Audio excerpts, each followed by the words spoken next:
అందరికీ నమస్కారం. మనం ఇప్పుడు ఒక గెస్ట్తో ఇప్పుడు మీకు పరిచయం చేయబోతున్నాను. అతను వచ్చేసి తెలంగాణ రాష్ట్ర సదనంలో క్రియాశీలకంగా పనిచేశారు. అటు రాజకీయంలో కావచ్చు, ఇటు జర్నలిజంలో కావచ్చు, అటు సేవా రంగంలో కావచ్చు, నిరంతరం కూడా ప్రజాసేవలో నిత్యం ఉంటూ ఏదో ఒకటి చేయాలనే తపడుతోనే అతను ముందుకు వస్తూ ఉన్నారు. ప్రస్తుతానికైతే అతనికి చేసిన సేవలను గుర్తించి ఎఫ్టీపీసీ డైరెక్టర్గా అతనికి ఒక గుర్తింపు అయితే ఇచ్చారు. సినిమా రంగానికి సంబంధించి మీడియా ఇన్ఛార్జిగా డైరెక్టర్గా ఇచ్చారు. అతనే మన మున్నూరు చందు. నమస్కారం. నమస్తే. బాగున్నారా? బాగున్నా. ఎఫ్టీపీసీ డైరెక్టర్గా మీరు ఎన్నికైనందుకు మీకు ప్రత్యేకంగా శుభాకాంక్షలు. Thank you. సేమ్ ఎందుకంటే మా జర్నలిస్టు సోదరుడు, నువ్వు సీనియర్ జర్నలిస్ట్ కాబట్టి ధన్యవాదాలు. Thank you.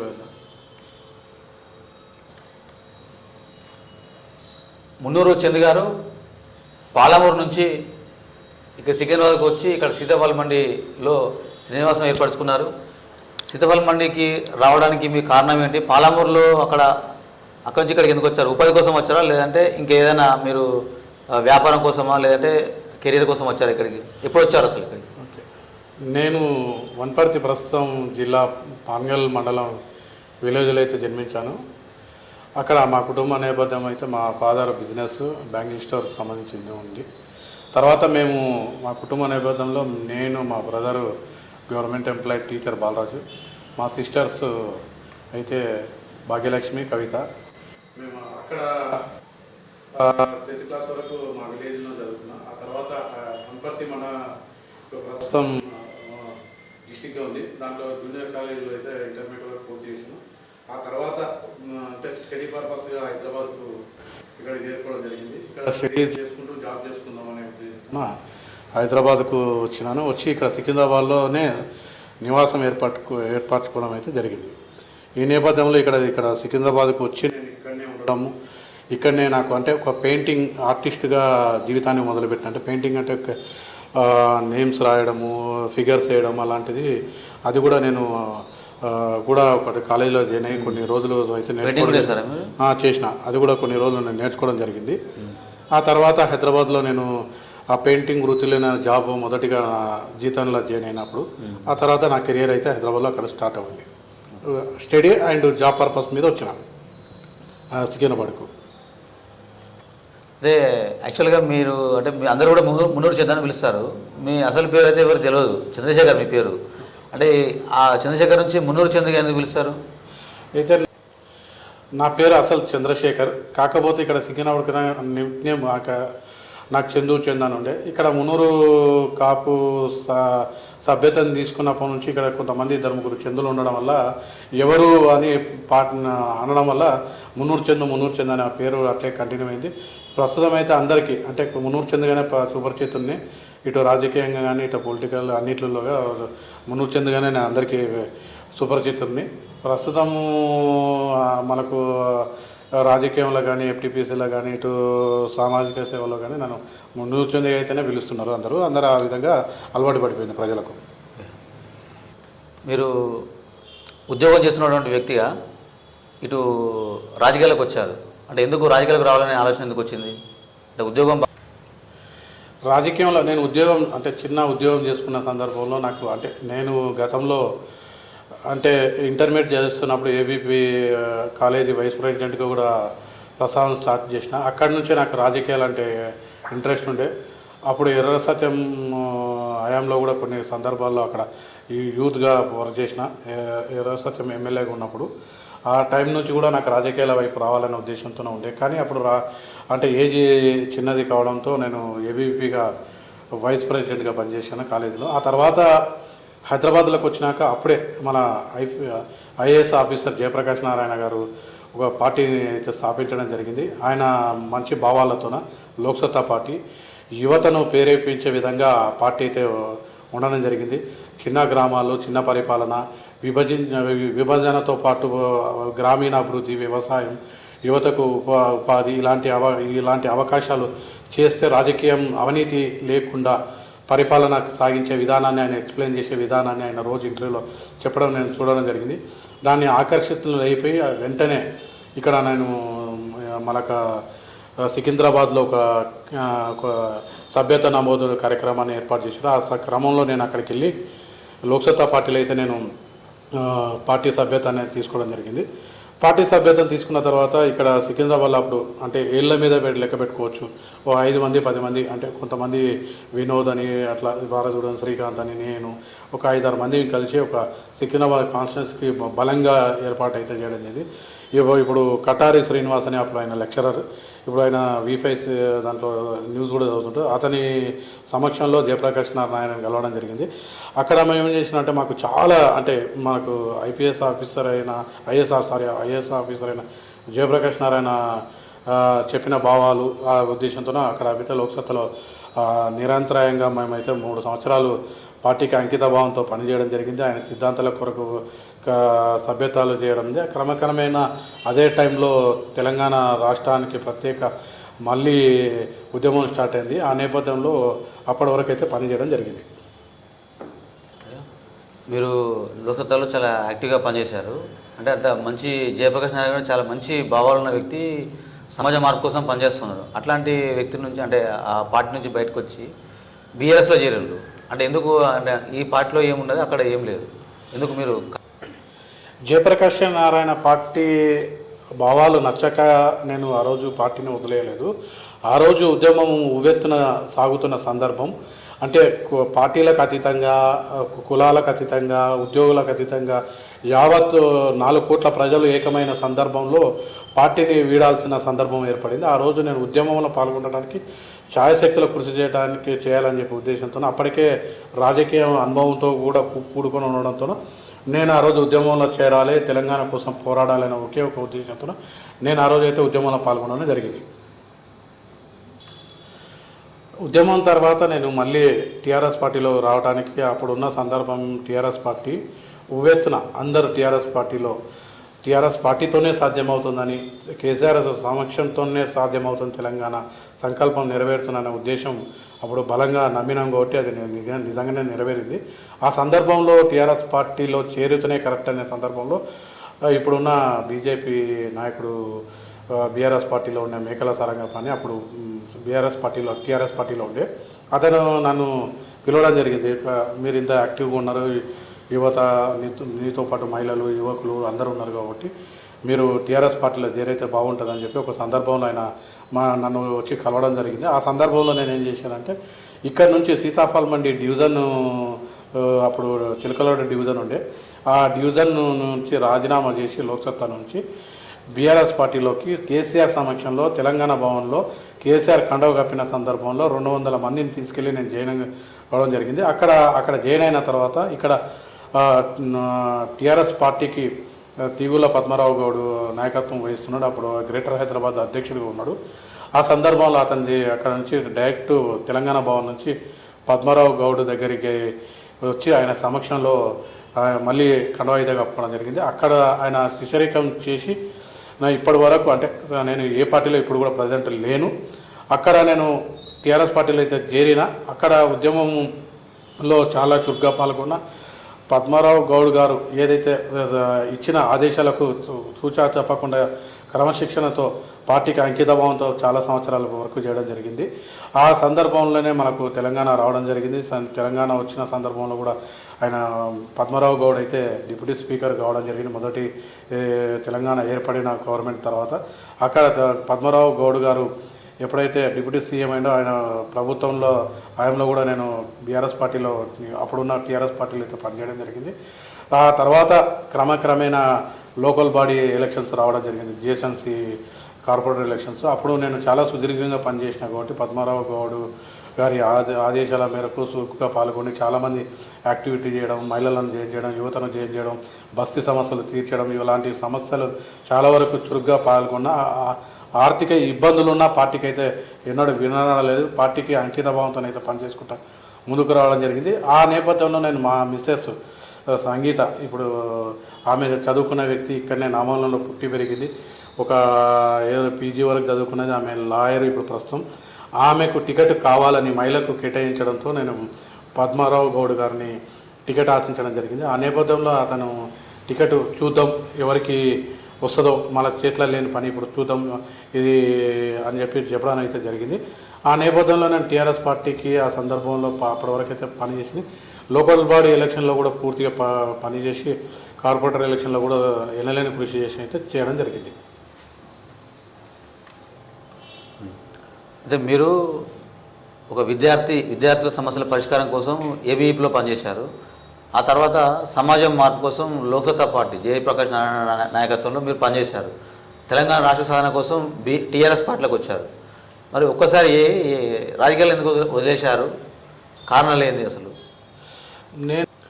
నేను ఏబీవీపీలో పనిచేసి ఆ తర్వాత జయప్రకాష్ నారాయణ గారు ఇచ్చిన ఆదేశాల మేరకు చాలా వరకు పనిచేసి సమాజంలో ఆ తర్వాత ఉద్యమం కోసం తెలంగాణ కోసం ప్రత్యేక తెలంగాణ కోసం ఉద్యమంలో చాలా పోరాటాలు అయితే వరకు అంటే మన సికింద్రాబాద్ నుంచి హైదరాబాద్ నుంచి అయితే పద్మరావు గౌడ్ ఆదేశాల మేరకు చాలా వరకు అయితే మేము పనిచేయడం జరిగింది. ఆ తర్వాత సుదీర్ఘంగా 13 సంవత్సరాలు టీఆర్ఎస్ పార్టీకి పజ్జన్న అంటాం మేము. పజ్జన్నకు సమక్షంలో నాయకత్వంలో చాలా వరకు అయితే వర్క్ చేసినాం.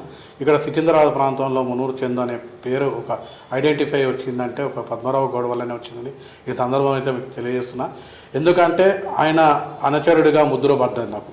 ఆయన అనుచరుడు అంటే పద్మరావు గౌడు అనుచరుడిగా మునూరు చందు టీఆర్ఎస్ పార్టీ అనే ఒక స్వభావం అయితే గట్టిగా ప్రజల్లో నాటుకపోయే విధంగా పనిచేయడం జరిగింది. కానీ కొన్ని సందర్భాల్లో నేను కూడా సుదీర్ఘంగా పనిచేయడం జరిగింది. కాబట్టి నా నాయకత్వ లక్షణాలు కూడా నాకు ఉన్నాయి, ప్రజలకు చేసే నాయకత్వ లక్షణాలు కూడా ఉన్నాయి, ప్రజలకు మేలు చేసే తత్వం కూడా నాకు ఉంది. కాబట్టి ఆ క్రమేణలో మా మిసెస్కు ఎవరైతే మహిళకు కొన్ని గ్రేటర్ హైదరాబాద్లో తొలిగా టీఆర్ఎస్ పార్టీకి లోకల్ బాడీ ఎలక్షన్ రావడం జరిగింది. ఆ టీఆర్ఎస్ పార్టీ నుంచి విద్యావంతులైన లోకల్ వ్యక్తి మా మిసెస్ ఇక్కడనే పుట్టి పెరిగిన నామలూరులో పీజీ వరకు చదివింది, ఇప్పుడు లాయర్ కూడా ఆమెకు టికెట్ కావాలని చెప్పి పజ్జన్నని అయితే అడగడం జరిగింది. ఆ నేపథ్యంలో అప్పుడు నాకు టికెట్ నిరాకరించడం జరిగింది. దాంతోపాటు నామాలగుండు వీరాంజనేయ స్వామి టెంపుల్ చైర్మన్ కూడా అడగడం జరిగింది. అది కూడా రాలేదు. సుదీర్ఘంగా టీఆర్ఎస్ పార్టీలో ఇంత కృషి చేసిన అందుకు నాకు ఏదో ఒకటి పార్టీ పరంగా ఒక పదవి కావాలని చెప్పి కోరుకోవడం జరిగింది. ఎందుకంటే ఎవరైనా ఈ నాయకత్వ లక్షణాలు ఉన్న వ్యక్తి ప్రజాసేవ చేయడానికి ఏదో చిన్న అవకాశం ప్లాట్ఫామ్ అయితే కావాలని కోరుకోవడం తప్పులేదు. అందులో నేను కూడా కోరుకోవడం జరిగింది. అది నాకు అందలేదు. అంటే అప్పుడు ఉన్న సమీకరణ వల్లనో మళ్ళీ అక్కడ ఉన్న పార్టీ ఆదేశాల మేరకు పజ్జన అయితే నాకు ఇవ్వడం లేదు. అప్పుడు చాలామంది పోటీ పడ్డారు ఫస్ట్ ఎలక్షన్లో, అది వేరే వాళ్ళకు ఇవ్వడం జరిగింది. ఇంకా ఇవి ఇచ్చినప్పుడు ఆ మనస్తాపం అయితే గురైన చాలా రోజులు. ఆ తర్వాత కూడా నేను మళ్ళీ పజ్జన ఇచ్చిన ఆదేశాల మేరకు ఎక్కడ తూచా తప్పకుండా అయితే పార్టీకి పని చేసుకుంటూ క్రమశిక్షణతో అయితే ఉండడం జరిగింది. ఆ తర్వాత సుదీర్ఘంగా చూస్తే ఇన్ని సంవత్సరాలు గడిచిన నేపథ్యంలో కూడా నాకు ఎక్కడ ఎలాంటి బాధ్యతలు కానీ పోస్టు కానీ ఇవ్వకపోవడంతో కూడా నాకు నిరాశ, రాజకీయం మీదనే విరక్తి పుట్టడం అయితే జరిగింది. పజ్జన వ్యక్తి నాకైతే నా జీవితంలో మరవలేని వ్యక్తి. ఎందుకంటే నాకు కష్టసుఖాలలో కానీ ఎక్కడైనా నాకు ఆయన అండగా నిలిచాడు. ఇప్పటికి కూడా ఎప్పుడైనా వెళ్తే చందు ఎలా ఉన్నావు, మీ కుటుంబం ఎలా ఉంది, ఎన్ని స్వభావం అవుతుంది, మా ఇద్దరి మధ్య అయితే ఎలాంటి వ్యక్తిగత వివాదాలు అయితే లేవు. పార్టీ పరంగా ఆదేశాల మేరకు పజ్జన అయితే పనిచేయడం జరిగింది. ఆయన ఆదేశాల మేరకు నేను పనిచేయడం జరిగింది. ఒకే ఒక కారణం ఏంటంటే నాకు అవకాశాలు దొరకకపోవడంతో నేను ఇక్కడ అందువల్ల ఆ పార్టీని వీడిన తర్వాత కూడా నేను పార్టీని వీడాల్సి వచ్చింది. వీడాల్సిన సందర్భం ఏంటంటే ఇక భవిష్యత్తులో కూడా నాకు ఏమీ రాకపోవచ్చు అనే ఉద్దేశంతోన ఊహించుకోవడం అక్కడ నుంచి నేను నిష్కరించడం జరిగింది రాజకీయం నుంచి. జరిగిన తర్వాత చాలా పార్టీలు కూడా నన్ను అప్రోచ్ అయినాయి.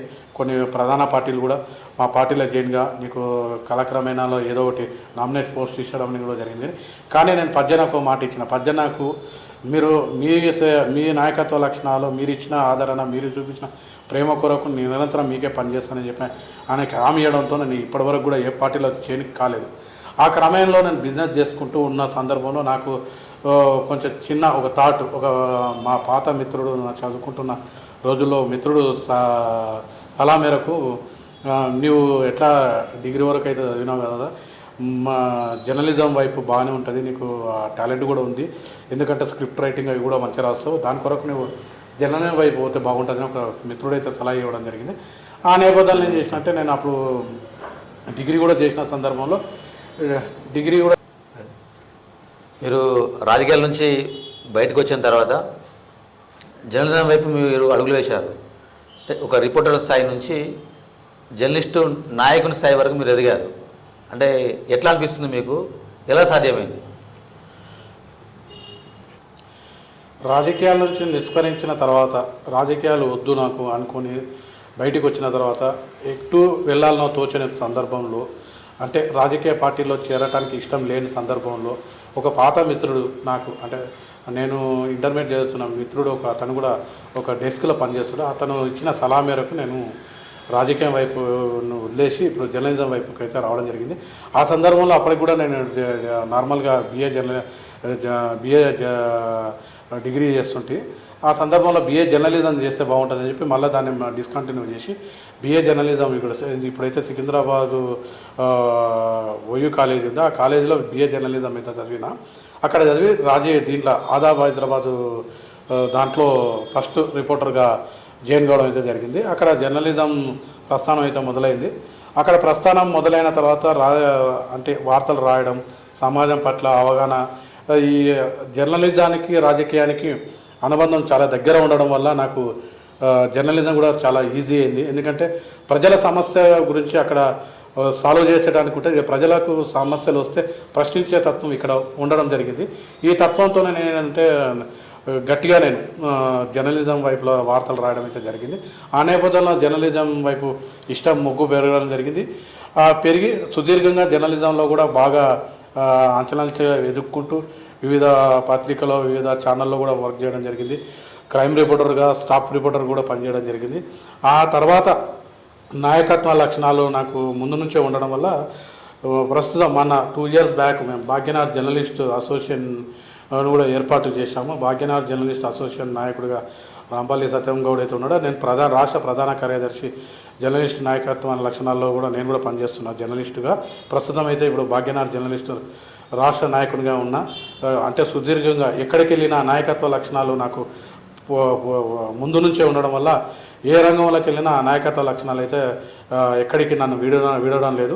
ప్రజలకు సేవ చేయాలనే ఉద్దేశంతోనో, ఏదైనా మనసుంటే మార్గం ఉంటేనే నేపథ్యంతో నేను వర్క్ చేయడం జరిగింది. అటు ఏబీవీపీలో పనిచేసిన, ఇటు లోక్సభలో పనిచేసిన, నాయకత్వ లక్షణాలతోనే పనిచేసిన, ప్రజల శ్రేయస్ కొరకే పనిచేసిన, తెలంగాణ ఉద్యమంలో పనిచేసిన, తెలంగాణ ఏర్పాటు కోసం పనిచేసిన, టీఆర్ఎస్ పార్టీ కొరకు పనిచేసిన, అంటే టీఆర్ఎస్ పార్టీ నాయకత్వ లక్షణాలు అక్కడ కూడా నాయకత్వ లక్షణాలు ఉండడం వల్ల చేసిన. ఇప్పుడు జర్నలిజంలో కూడా నేను జర్నలిజంలో ఏదో బతుకుతెర కొరకు కాకుండా నాయకత్వ లక్షణాలతో నాతో పాటు ఉన్న జర్నలిస్టులను కూడా కాపాడుకునే ఉద్దేశంతోనే నేను నాయకత్వ లక్షణాలను ఉండడం వల్ల భాగ్యనగర్ జర్నలిస్ట్ ప్రధాన కార్యదర్శి ఈరోజు నాకు వరించిందని నేను అనుకుంటున్నాను.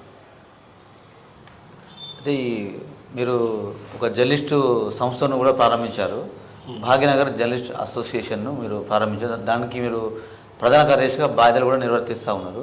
అంటే మీ లక్ష్యాలు ఏంటి, ఆశయాలు ఏంటి, ఎందుకు దీన్ని ప్రారంభించాల్సిన అవసరం వచ్చింది? చాలా సంఘాలు ఉన్నాయి కదా, మీరు ఎందుకు కొత్తగా మళ్ళీ దీన్ని ప్రారంభించారు? ఉద్దేశం ఏంటి? భాగ్యనగర్ జర్నలిస్ట్ అసోసియేషన్ రాష్ట్రం జర్నలిస్టుల ఉద్దేశంతోన జర్నలిస్టులు బాధపడుతున్న సందర్భంలో మేము ఇది ఏర్పాటు చేయాలనే ఉద్దేశంతోన రాంపల్లి సత్యం గౌడ్ నేను కలిసి ఈ భాగ్యనగర్ జర్నలిస్ట్ అసోసియేషన్ ఏర్పాటు చేయడం జరిగింది. ఈ ఏర్పాటు ముఖ్య ఉద్దేశం ఏంటంటే, రాష్ట్రంలో ఇప్పుడు కాకుండా గతంలో చాలా సంవత్సరాల నుంచి చాలా సంఘాలు అయితే జర్నలిస్ట్ సంఘాలకు ఉన్నాయి. అవి కూడా జర్నలిస్టుల సంక్షేమం గురించి అయితే పనిచేస్తున్నాయి. ఈ నేపథ్యంలో నేను కూడా భాగస్వామ్యం కావాలి, మా తోటి జర్నలిస్టులకు ఏదో న్యాయం చేయాలనే ఉద్దేశంతో చిన్న ఉడతభర్తి సాయం అంటారు కదా, ఆ ఉద్దేశంతో భాగ్యనగర్ జర్నలిస్ట్ యూనియన్ అయితే స్థాపించడం జరిగింది. మా ముఖ్య ఉద్దేశం ఏంటంటే, భాగ్యనగర్ జర్నలిస్టు అసోసియేషన్ ముఖ్య ఉద్దేశం, ప్రధాన ఉద్దేశం ఏంటంటే, ప్రస్తుతం ఒక జర్నలిస్టుకు ఆపద వస్తే, అంటే ఒక ఎమ్మెల్యే దగ్గరకో, ఒక కార్పొరేటర్ దగ్గరకో, ఒక ముఖ్యమంత్రి దగ్గరకో, లేకపోతే నాయకుల దగ్గరకు వెళ్ళి ఇతనికి ఇలా ప్రాబ్లం వచ్చింది, ఇది సాల్వ్ చేద్దామని చెప్పి ఒక లెటర్ పెట్టుకునే సందర్భం ఉంది. కాబట్టి అలాంటి నేపథ్యం కంటే తక్షణ సాయం కింద భాగ్యనగర్ జర్నలిస్టు అంటే ఆర్థికంగా ఒక 10,000 20,000 సాయం చేయడానికి ఎప్పుడు సిద్ధంగా ఉంటుంది. ఇది ఎందుకు చిన్న మొత్తమే ఉండొచ్చు, కానీ ఒక తోటి జర్నలిస్టుకు ఒక అంటే హెల్త్ ప్రాబ్లమ్స్ వస్తే ఒక 20,000 రూపాయలు ఆ ఇంటికి వెళ్తే ఆర్థికంగా తినటానికి దానికి లేకపోతే ఆరోగ్యం చూపించుకోవడానికి ప్రధానంగా చికిత్స పొందడానికి ఆ డబ్బు అయితే అవసరం పడుతున్న ఉద్దేశంతో స్థాపించినాం. ఇప్పుడు ప్రస్తుతం మేము స్థాపించిన వెంటనే శంషాబాద్లో ఒక శ్రీకాంత్ అనే వ్యక్తికి పక్షవాతంతో బాధపడుతుంటే ఫస్ట్గా మేము భాగ్యనాథ్ జర్నలిస్ట్ అసోసియేషన్ స్పందించి అందరం అంటే తోటి మిత్రులు జర్నలిస్టు సాయంతో అతనికి ఒక 60-70 వేల రూపాయలు ఆర్థిక సాయము ప్లస్ 3 నెలల రేషనుతో పాటు 3 నెలల కిరాయిని అతనికి అందజేయడం అయితే జరిగింది. ఆ తర్వాత కాలక్రమేణా నోట్బుక్స్ పంపిణీ, తర్వాత కొంతమందికి రెంట్ పర్పస్, కొంతమందికి హెల్త్ ప్రాబ్లం అయితే ఈ అమౌంట్ కూడా మేము సొంతంగా టేబుల్ నుంచి ఒక్కొక్కరు 5,000, 3,000, 2,000, 500 రూపాయలు జమ చేసి మా జర్నలిస్టు సాయం నుంచి అయితే అందించడం జరిగింది. అదేవిధంగా తోటి జర్నలిస్టులకు కొంతమందికి న్యాయపరమైన చిక్కులు, తర్వాత చిన్న చిన్న సమస్యలు వచ్చినప్పుడు ఒక ఏకతాటిగా వెళ్ళి మా నాయకత్వంతో కూర్చొని అతనికి సర్దుబాటు చేయడం, తప్పు చేస్తే మా జర్నలిస్ట్ తప్పు నుంచి మేము క్షమాపణ చేస్తున్నాం, అతను చేసిన తప్పుకు మేము ముందు భవిష్యత్తులో జరగకుండా చూస్తామని చెప్పి హామీ ఇచ్చి అటువంటి సందర్భాలు కూడా పోలీస్ స్టేషన్లో కూడా మేము మాట్లాడిన సందర్భాలు కూడా ఉన్నాయి. భవిష్యత్తులో కూడా మేము అంటే సికింద్రాబాద్లో ఒక భాగ్యనాథ్ జర్నలిస్టు ప్రెస్ క్లబ్ను కూడా ఏర్పాటు చేయాలనే ఉద్దేశం ఉంది. ఈ ప్రతి ఒక్కరికి ఒక ప్రతి అంటే పుట్టినప్పటి నుంచి ఒక మనిషికి కావాల్సింది గుడ్డు ఏదంటారు గుడ్డ గూడు విద్య ఆరోగ్యం అనే స్వభావం ఉంటుంది. దాంట్లో ప్రధానంగా మేము ఎంచుకున్నది అంటే మా వృత్తిపరంగా జర్నలిస్టులకు ఒక ఇల్లు అయితే ఉండాలి అనే ఉద్దేశంతో మాకుంది. ఆ ఇంటి ఉద్దేశంతో చాలా సంఘాలు అయితే ప్రయత్నం చేస్తున్నాం. మేము కూడా దానికైతే సంఘీభావంగా ఉన్నాము. దాంతోపాటు మేము ప్రత్యేక ప్రణాళికతో మా జర్నలిస్టు మా అసోసియేషన్లో ఉన్న వాళ్ళకైతే మేము కల్పించడానికి ముఖ్యంగా ఏర్పాటు చేయడానికైతే ప్రయత్నాలు అయితే ఏర్పాటు చేస్తున్నాం. అది ఏ విధంగా అనేది భవిష్యత్తులో వివరిస్తాం. ప్రధానంగా అయితే ఇప్పుడు తక్షణ సాయంగా విద్యార్థి ఫీజుల పరంగా కాలేజీ అంటే ఇప్పుడు మనకు విద్యార్థులకు ఇంటర్మీడియట్ వరకు అయితే 10th క్లాస్ వరకు అయితే ప్రభుత్వం 50% ఇచ్చి కాలేజీ విద్యార్థులకు డిగ్రీకి విద్యార్థులకు లేదు. అటువంటి వాళ్ళకు ఫీజు పరంగా కూడా మేము సాయం చేయడానికైతే భాగ్యనగర్ జర్నలిస్ట్ ముందుంటుంది. దాంతోపాటు కొంతమంది చిన్న చిన్న ఆర్థిక సమస్యలతో సతమవుతున్న వాళ్ళని కూడా ఈ మధ్యకాలంలో వాళ్ళ పేర్లు మేము అనౌన్స్ చేయదలుచుకోలేదు, వాళ్ళకు కూడా మేము ఆర్థిక సాయం చేయడం జరిగింది.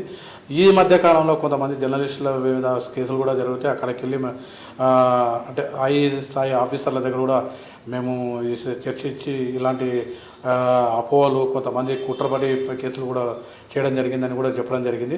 ఇలాంటి నేపథ్యంలో జర్నలిస్టులు చాలా చిన్న స్థాయిలో బతుకుతున్నారు. వాళ్ళకు జీతాలు లేవు, ఉద్యోగాలు లేవు, ఎలాంటి భద్రత లేదు, ఎలాంటి గౌరవం కూడా లేదు. ప్రస్తుత పరిస్థితులు గవర్నమెంట్ తక్షణమే వాళ్ళకు నిజంగా కొంత క్వాలిఫికేషన్ పెట్టి నిజమైన జర్నలిస్టులను గుర్తించి వారికి ఒక ఇల్లు, ఒకటి పింఛను, ఒక భద్రత, ఒక ఆరోగ్య కార్డు ఇవన్నీ ఏర్పాటు చేస్తే బాగుంటుందని మా భాగ్యనగర్ జర్నలిస్టు నుంచి అయితే ముఖ్యంగా కోరుకోవడం అయితే జరుగుతుంది.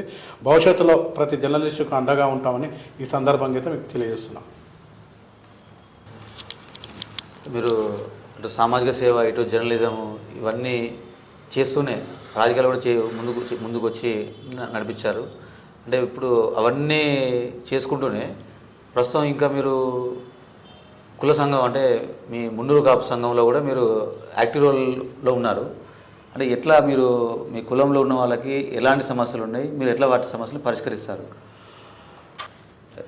ఇది చాలా కొంచెం ఇబ్బందికరమైన ప్రశ్న అయినా చెప్పాల్సి వస్తుంది, చెప్తున్నా.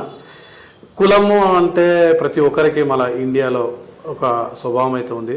మా అంటే పుట్టిన ఊరు, పెరిగిన వాతావరణం, ఉన్న కుటుంబం, తల్లి ప్రేమ, తల్లిదండ్రుల ప్రేమ, ఉన్న ఊరు, కలిసిన దోస్తులు మర్చిపోకుండా కుల బంధువులను కూడా మర్చిపోయిన సామెత ఒకటి ఉంటుంది మన పల్లెటూరులో. అదేవిధంగా నేను మున్నూరు కాపు ముద్దు బిడ్డను, అంటే బీసీ బిడ్డను. బీసీ నాయకత్వ లక్షణాలు ముందుకు రావాలని ఉద్దేశించను. ప్రతి కులంలో ప్రతి నాయకత్వం లక్షణాలు ప్రతి ఒక్కరికి ఉంటాయి. నా కులాన్ని ఖచ్చితంగా ముందుకు తీసుకెళ్లాలని చెప్పి ప్రయత్నం చేస్తుంటారు. అదే కోణంలో నాకు కూడా ఒక భావన వచ్చింది. మళ్ళా మున్నూరు కాపు కులాన్ని కూడా ముందుకు తీసుకెళ్తే ఎలా ఉంటుంది, దాంట్లో నా పాత్ర కూడా ఉంటే బాగుంటుంది. పుట్టినమా గిట్టినమా అనే దానికన్నా మనకంటూ ఒక పేరు ప్రత్యేకతలు ఉంటేనే బాగుంటుందనే ఉద్దేశంతో మున్నూరు కాపు కులంలో కూడా సభ్యత్వం కాచిగూడ రాష్ట్ర మున్నూరు కాపు సభ్యత్వం అయితే తీసుకోవడం జరిగింది. అక్కడ నుంచి ఇక్కడ సికింద్రాబాద్ లింగిశెట్టి హనుమంతరావు నాయకత్వంలో నేను ఇప్పుడు మునూరు కాపు సంఘానికి అయితే రాష్ట్ర ఉపాధ్యక్షుడిగా అయితే పనిచేస్తున్నా. ఆ నేపథ్యంలో యువత ఉపాధ్యక్షుడిగా పనిచేస్తున్నా. ఆ నేపథ్యంలో ఏంటంటే చాలామంది నిరుపేదలు ఉన్నట్లే మా కులంలో కూడా చాలా బీదవాళ్ళు కూడా ఉన్నారు. అలాంటి వారికి ఒక చిన్నగా అంటే ఇప్పుడు ఒక కులంగా ఏర్పడి కొంత సాయం చేస్తే, ఒక కాలనీగా ఏర్పడి ఒక సాయం చేస్తే అందరూ బాగుపడుతున్న ఒకే ఉద్దేశం తప్ప ఒక కులమని కాదు, ఒక తలమని కాదు. విభజించుకొని 10 మందికి సాయం చేయగలుగుతాం కానీ 1000 మందికి సాయం చేయలేమనే ఉద్దేశం ఒకటి ఉంటుంది కదా. అదేవిధంగా మా మునూరు కాపు కులంలో నిరుపేదలు అయితే ఎవరు ఉన్నారో చదువుకోలేని విద్యార్థులు, డబ్బులు లేక చదువుకోలేక, ఫీజులు కట్టలేక, బుక్స్ లేక చదువుకునే విద్యార్థులకు నా వంతుగా పాత్ర ఏదైనా ఉంటుందో అనే ఉద్దేశంతో ఈ కుల సంఘంలో చేరడం అయితే జరిగింది. చేరిన తర్వాత మా కులంలో కూడా చాలామంది ధనవంతులు ఉన్నారు, పరిశ్రమలు ఉన్న వాళ్ళు ఉన్నారు, కోటీశ్వరులు కూడా ఉన్నారు. వాళ్ళ పాత్రలో నాది ఏదంతా గోరంతా రవ్వంతా అంటూ సాయం అయితే నేను కూడా చేసుకుంటూ ముందుకెళ్తున్నా. ఎందుకంటే ఎక్కడో సాయం చేయడం అయితే జరుగుతుంది.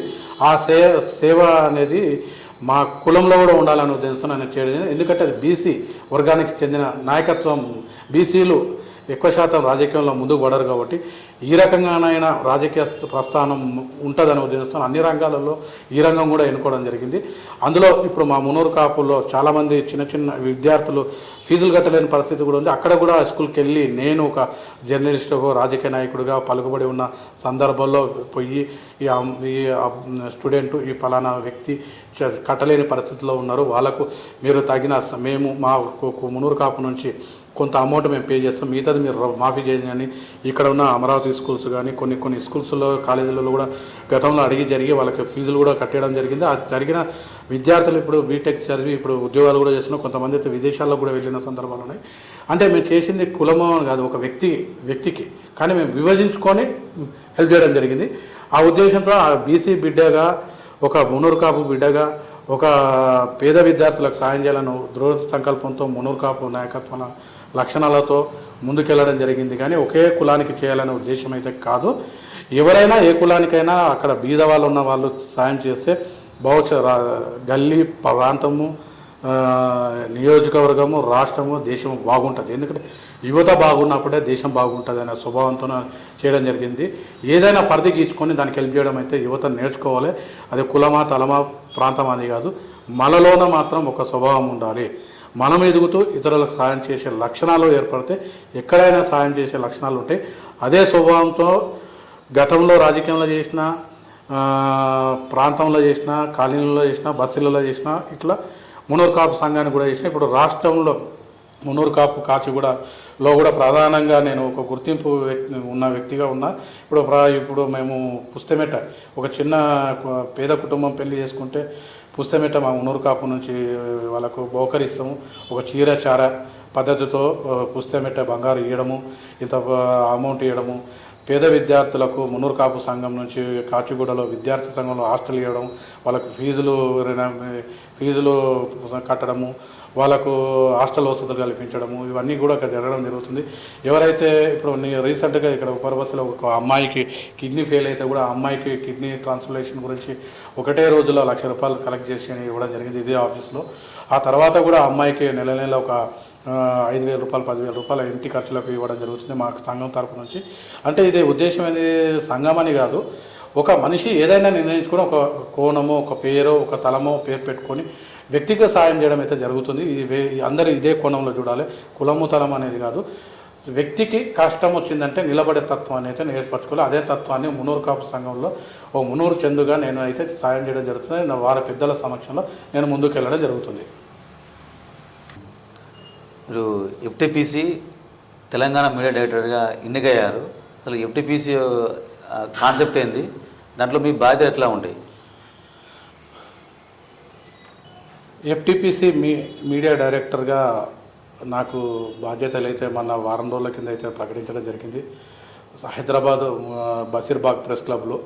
ఇది జాతీయ సంస్థ, గ్లోబల్ సంస్థగా ఉంది. ఇది ఎఫ్టీపీసీ మీడియా అంటే ఇది film and television promotion of council తో ఇది ఇండియాలోనే అతిపెద్ద సంస్థ.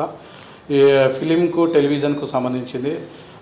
అంటే చిన్న పాత్రలు యువత ఈ మధ్యకాలంలో సినిమాలు తీయడము, వెబ్ సిరీస్ తీయడము, షార్ట్ ఫిలిం తీయడం ఇలాంటి వారికి అవకాశాలు దొరకడం లేదు. చిన్న చిన్న నిర్మాతలు, డైరెక్షన్లు, రచయితలు, యువత తెలంగాణ యాస భాషల్లో కూడా చాలామంది వస్తున్నారు. వివిధ రాష్ట్రాల్లో వాళ్ళ భాష యాసలతో సినిమాలు నిర్మిస్తున్నారు. ఇలాంటి వారికి పెద్ద పెద్ద అవకాశాలు రావడం చాలా కష్టం తరుణంలో, ఆ తరుణంలోనే ఎఫ్టీపీసీ మీడియా డైరెక్టర్ ఎవరైతే మా జాతీయ అధ్యక్షులు చైతన్య జంగా అండ్ ప్రధాన కార్యదర్శి వర్మ, తెలంగాణ మీడియా చైర్మన్ కిరణ్ బెజాడి ఉన్నారు. వారు ఈ సంస్థలో ముందుగానే వాళ్ళు రన్ చేస్తున్నారు. మొన్న రీసెంట్గా నన్ను కూడా గుర్తించి నాకు ఎఫ్టీపీసీ మీడియా డైరెక్టర్ అయితే ఇవ్వడం జరిగింది. అది ఇవ్వడానికి కూడా 2 కారణాలు ఉన్నాయి. నేను ఇప్పుడు జర్నలిజం వైపు వచ్చిన తర్వాత భాగ్యనాథ్ జర్నలిస్ట్ ప్రధాన కార్యదర్శిగా కొన్ని నాయకత్వ లక్షణాలతో ముందుకెళ్తున్న తరుణంలో కిరణ్ బెజాడి మన ఏరియా వాడు, అతను కూడా అన్న చందన నీరు ఉంటే బాగుంటుంది, నీ నేపథ్యంలో మలవారికి కూడా కొంతమందికి అవకాశాలు వచ్చేటట్టు ఉంటుంది, ఇందులోకి రా అంటే, నాకు ఈ ఫీల్డ్ కొత్త కదా, మనకు సినిమా రంగకు రాజకీయానికి ఇటు జర్నలిజానికి చాలా వ్యత్యాసం ఉంటుంది, నీకు అలాంటి సంబంధించింది ఇస్తా, మీడియాకు సంబంధించి ఇస్తా, తీసుకోండి రండి అని చెప్తే ఆ మీడియా డైరెక్టర్గా నాకు అవకాశం ఇచ్చాడు. ఆ ఉద్దేశంతోనే నేను మన బషీర్బాగ్ ప్రెస్ క్లబ్లో అయితే ప్రమాణ స్వీకారం చేయడం జరిగింది.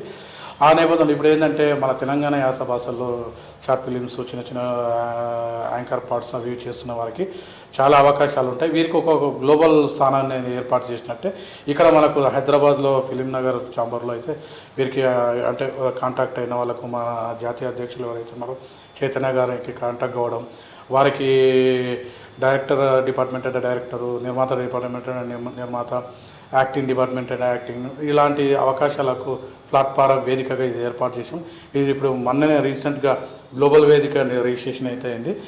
మనకు అంటే ఇది గ్లోబల్ వైజ్గా ఉన్నా, నేను తెలంగాణ రాష్ట్రానికి చెందినవాడిని, హైదరాబాద్కి చెందినవాడిని కాబట్టి మన ప్రాంతానికి సంబంధించిన ఎవరైతే వ్యక్తులు యువత ఉత్సాహంగా ఉండి ఫిలిం ఇండస్ట్రీ వైపు చిన్న చిన్న యాక్టింగ్ చేసే ఇంట్రెస్ట్ ఉన్న వాళ్ళకు ఖచ్చితంగా అవకాశం అయితే నా తరపు నుంచి ఇవ్వడానికి అయితే సిద్ధంగా ఉన్నా.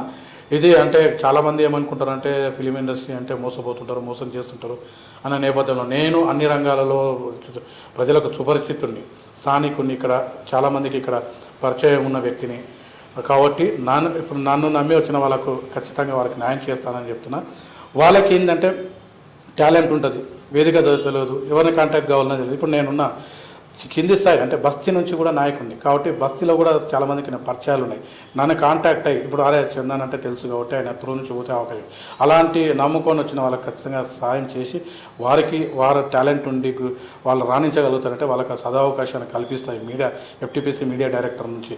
ఒకటి యాక్టింగ్ ఉండొచ్చు, అంటే పాటలు పాడే వ్యక్తులు ఉండొచ్చు, లేకపోతే అంటే ఒక రౌడీగా అంటే యాక్టింగ్ చేయొచ్చు, ఒక హాస్యపదంగా చేయొచ్చు, లేదా ఒక నిర్మాతగా ఉండొచ్చు, ఒక రచయితగా ఉండొచ్చు.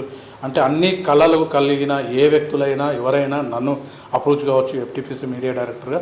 మీకు అలాంటి అవకాశాలు ఇవ్వడానికి మేము అక్కడి నుంచి వాళ్ళ దగ్గర సంపూర్ణంగా మద్దతు తీసుకొని మీకు అవకాశాలు అయితే డెఫినెట్గా కల్పిస్తానని ఈ సందర్భంగా తెలియజేస్తున్నాను.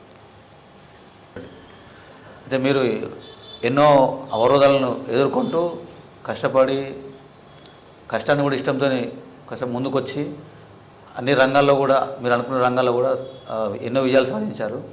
ఇప్పుడు మీరు యువతకు మీరు ఇచ్చే సందేశం ఏంటిది? అదే ఈరోజు యువత కూడా ఎక్కువగా ఈ డ్రగ్స్కు కానీ ఈ మద్యానికి కానీ ఎక్కువగా దాంట్లోనే ఉంటున్నారు. అంటే మీలాంటి వాళ్ళు యువతకు ఎట్లాంటి సందేశం ఇస్తారు? యువత ఎట్లా ఉంటే బాగుంటుంది, వాళ్ళ డెవలప్మెంట్ ఎట్లా చేస్తే ఈ సమాజానికి బాగుంటుంది అనేది మీ అభిప్రాయం చెప్పండి. ప్రస్తుత పరిస్థితుల్లో చాలామంది అంటే యువత అని కానీ యువతీ అని కానీ ఒక ఫ్యామిలీ పరంగా కానీ వ్యక్తులు కానీ చాలామంది ఏం ఆలోచిస్తున్నారంటే నాకు ఎలాంటి అవకాశాలు లేవు, నాకు మా ఫాదర్ సంపాదించలేదు, మా వ్యక్తిగత సపోర్ట్ లేదు, లేకపోతే నాకు సపోర్టు ఉన్నా నేను చేయలేకపోతున్నాను, లేకపోతే నాకు ఇంట్రెస్ట్ లేదని ఒక సాకులు చెప్పడం కాకుండా ఒక వ్యక్తి అంటే కొంచెం మైండ్ సెట్, తన సొంత నిర్ణయాలకు మైండ్ సెట్ వచ్చిన తర్వాత అతను చేయాల్సిన మొదటి పని ఏంటంటే నేను మా ఫాదరు మదరు పక్కకు పెట్టి నేను ఒక వ్యక్తిని ఈ జన్మ పుట్టినందుకు ఒక గోల్ని నిర్ణయించుకోవాలి. అది మంచి చేయడం అనేది కాకుండా సొసైటీకి నీకు సమాజానికి ఉపయోగపడే విధంగా ఒక గోల్ను నిర్ణయించుకుని ఆ గోల్ వైపు ప్రయాణం చేయాలి. ఎలా చేయాలంటే ఫస్ట్ స్టడీ మీద, తర్వాత జాబ్ మీద, తర్వాత ఫ్యామిలీ మీద, తర్వాత చుట్టూ పక్కల ఇంటి పక్కల ఉన్న వాళ్ళను, తర్వాత బస్తీ వాళ్ళను, తర్వాత కాలనీ వాళ్ళను, ఆ తర్వాత ఏరియా ప్రాంతం, ఇట్లా చేసుకుంటూ ప్రయోజకులుగా అయ్యే విధంగా మోటివేషన్ అవుతూ వెళ్ళాలి. ఇప్పుడు ఉన్న టెక్నాలజీ ప్రకారం ఏఐ వచ్చిన సందర్భంలో చాలా అవకాశాలు ఉన్నాయి. అంటే తెలివి మేధస్సు మానవునికి ఉన్న మేధస్సు చాలా గొప్పది. మిలియన్స్ టైమ్స్ ఆఫ్ మైండ్ ఉంది. దాన్ని వాడుకునే శక్తి ఉండాలి తప్ప సాకులు చెప్పి నాకు లేదు అనే స్వభావం అయితే చెప్పవద్దు. ఫస్ట్ చెడు అలవాట్లకు బానిస కాకుండా క్రమేణా ప్రతిరోజు నా కర్తవ్యం ఏంటి, రేపేంటి, భవిష్యత్ ఏంటి అని నిర్ణయించుకొని ముందుకెళ్ళడం తప్ప ఎలాంటిది నాకు అవకాశాలు లేవని, కాళ్ళు చేతులు లేని వాళ్ళు కూడా ఈరోజు పాటలు పాడుతున్నారు, డ్యాన్సింగ్ చేస్తున్నారు, తర్వాత సింగింగ్ చేస్తున్నారు, స్విమ్మింగ్ చేస్తున్నారు, ఎక్కడెక్కడో అన్ని రంగాలలో రాణిస్తున్నారు. అలాంటి వ్యక్తుల ప్రేరేపణ చేసుకొని ఏమీ లేకున్నా సాధించే సత్తా ఇప్పుడున్న గ్లోబల్లో అవకాశం ఉంది. ఖచ్చితంగా దీన్ని గుర్తించి ఎటువైపు వెళ్ళాలని నిర్ణయించుకొని యువత మాత్రం ముందుకు వెళ్ళాల్సిన బాధ్యత తరుణం ఉంది. ఇప్పుడు మన ఇండియా గ్లోబల్ స్థాయిలో అయితే ఉండడం జరుగుతుంది. కాబట్టి ఇలాంటి చెడు అలవాట్లకు బానిస కాకపోతే సక్సెస్ నీ వైపు ఉంటుంది. ఈరోజు నేనేం చేసినా రేపు ఏం చేయాలి, గతంలో ఏం తప్పులు చేసినా ఇవి మాత్రం సరిదిద్దుకునే బాధ్యత ప్రతి ఒక్కరిపై ఉంది. దాంతోపాటు తల్లిదండ్రుల బాధ్యత కూడా ఉంటుంది. తల్లిదండ్రుల బాధ్యత కూడా విచ్చలవిడిగా పిల్లలను ప్రేమాభిమానాలతో వదిలేస్తున్నారు. అది కూడా కరెక్ట్ అయిన పద్ధతి కాదు. ఖచ్చితంగా పిల్లలను కూడా ఏం చేస్తున్నారు, ఎలా చూస్తూ వాళ్ళ నడవడిక ఏంది, వాళ్ళ ప్రవర్తన ఏంది, వాళ్ళు ఎటు వెళ్తున్నారు అనేది ఒక తరుణంలో అయితే వాళ్ళని గమనించాల్సిన బాధ్యత అయితే మన తల్లిదండ్రులపై ఖచ్చితంగా ఉంది. సమాజంలో ప్రతి ఒక్కరు బాధ్యతగా వెలగాల్సిన సందర్భం అయితే ఉంది. నాకెందుకు అనే ప్రవర్తనలో ఎవరు ఉండకండి. ఎందుకంటే అది నిన్ను ముంచొచ్చు, రేపు నీ ఫ్యామిలీని కూడా ముంచవచ్చు. ఆ నిర్లక్ష్యం అనేది ఎప్పటికీ ఎలాంటి దరిదాపుల్లో రాకుండా మాత్రం ఉండాలి. ప్రాణం ఊపిరి ఉన్నంత వరకు కష్టపడాలి. మన ఫ్యామిలీకి, మన నమ్ముకున్న వాళ్ళకి సాయం చేయాలి, సొసైటీకి కూడా సాయం చేయాలి. అదే జీవితానికి వెలుగు ఇస్తుంది. అలాంటి వాళ్ళు చాలామంది మన సొసైటీలో ఉన్నాడు, చేయగలిగే కెపాసిటీ ఉంది. చదువు రానుడు కూడా మళ్ళీ చదువుకొని ఈరోజు విదేశాలకు వెళ్తున్నారు. ఇప్పుడు కూడా 40 ఏళ్ళ తర్వాత కూడా ఏం చదువు రాకున్నా సరే మళ్ళీ చదువుకోవచ్చు. ఎందుకంటే నీకు టెక్నాలజీ నీ చేతిలో ఉంది. ల్యాప్టాప్ ఉంది, ట్యాబ్స్ ఉన్నాయి, ఫోన్స్ ఉన్నాయి, టెక్నాలజీ ఉంది, ఎంతోమంది ఉంది. మన ఒక ఐపీఎస్ ఆఫీసరు మనకు ఇన్స్టాగ్రామ్లో చూసాం, ఒక గొర్రెల కాపరి ఐపీఎస్ అని చెప్పి. అంటే ఎంత చక్కనైన ఉదాహరణ. ఇలాంటి వ్యక్తులు అంటే వాళ్ళు వాడుకున్నది ఏంది, ఒక ఇంటర్నెట్ వాడుకోవడం, వాళ్ళు పని చేసుకుంటూ ఆహ్లాదకరంగా వాళ్ళు ఉన్నంత స్థానంలో వాళ్ళు సాధిస్తున్నారంటే మనం ఎందుకు సాధించలేమనేది ఉండాలి. మనకున్నది బద్ధకం, ఆ బద్ధకాన్ని వదిలి సమయాన్ని వాడుకోవాలి. టైం చాలా ఇంపార్టెంట్, అది ఎప్పటికీ తిరిగి రాదు. కాబట్టి సమయము, డబ్బు, ఆరోగ్యము, సమాజము, కుటుంబము, బాధ్యత, దేశము, రాష్ట్రము అనే భావనతోనే మెలిగి తీరాలి. ఇది నా ముఖ్య సందేశం. మున్నూరు చందు గారు ఒక జర్నలిస్ట్గానే కాకుండా సామాజిక సేవలో, రాజకీయంలో, ఇప్పుడు యూటీపీసీకి మీడియా డైరెక్టర్గా అనేక సేవలు అందిస్తూ ఉన్నారు. అదేవిధంగా సమాజం మెరుగుపడడం కోసం ఇంకా ఎన్నో సేవా కార్యక్రమాలు చేస్తూ ప్రజా జీవితంలో ఇంకా ముందు వరుసలో ఉంటూ అతను మంచిగా పనిచేయాలని చెప్పి ఈ తెలంగాణ రాష్ట్రాన్ని కూడా ఒక అభివృద్ధి దిశలో ముందుకు వెళ్ళే విధంగా తన వంతు పాత్ర, దాంతోపాటుగా జర్నలిస్టులకు సంబంధించి కూడా సమస్యల పరిష్కారం వైపుగా వెళ్ళాలని మేము రిపబ్లిక్ మీడియా నుంచి మేము ఆకాంక్షిస్తూ మీరు ఈ అమూల్యమైన సమయం ఇచ్చినందుకు మీకు ప్రత్యేక ధన్యవాదాలు. Thank you so much. మాకు కూడా మీరు మా తెలిసిన విషయాలు, తెలియని విషయాలు కూడా ప్రజలకు తెలియజేసే విధంగా చేసినందుకు ప్రత్యేక రిపబ్లిక్ టీవీ న్యూస్కి అయితే, మీడియాకి అయితే ప్రత్యేక ధన్యవాదాలు. మా విషయాలు కూడా అడిగి తెలుసుకోవడం, మీరు ఇలాంటి వారు కూడా మా లాంటి వాళ్ళని ప్రోత్సహించడం ప్రత్యేక ధన్యవాదాలు. తప్పకుండా ధన్యవాదాలు.